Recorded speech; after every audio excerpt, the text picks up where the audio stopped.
बीडच्या मस्साजोगचे सरपंच संतोष देशमुख हत्या प्रकरणी एक मोठी अपडेट आहे। संतोष देशमुख हत्या प्रकरणातील 2 प्रमुख आरोपींना स्थानिक गुन्हे शाखेच्या पोलिसांनी ताब्यात घेतलंय।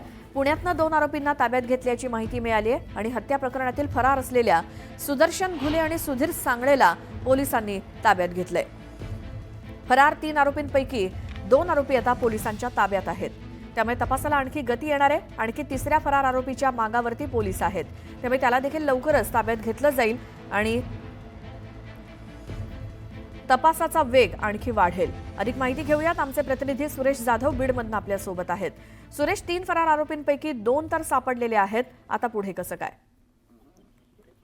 संतोष देशमुख हत्या प्रकरणातील जो प्रमुख आरोपी आहे सुदर्शन घुले, या सुदर्शन घुलेला आणि त्याचबरोबर सुधीर सांगळे यांना पुण्यामधून रात्री पोलिसांनी ताब्यात घेतलेले आहे आणि ताब्यात घेतल्यानंतर त्यांना अटक देखील दाखवण्यात आलेली आहे आणि आता जे सीआयडी तपास करते त्या सीआयडी कडे त्यांना वर्ग करण्यात आलेला आहे। विशेष म्हणजे आपण जर या अगोदर जर बघितलं तर गेल्या 26 दिवसापासून हे आरोपी पोलिसाला गुंगारा देत होते। जवळपास 9 पथकं आणि 150 कर्मचारी सीआयडीचे कर्मचारी देखील कार्यरत होते। त्यांना तपासण्याच्या अनुषंगाने सगळ्या ठिकाणी टीम देखील पाठवण्यात आल्या होत्या आणि त्यांना अखेर अटक करण्यात यश आल्यानं संतोष देशमुख हत्या प्रकरणातील खूप मोठी ही अपडेट समजली जाते।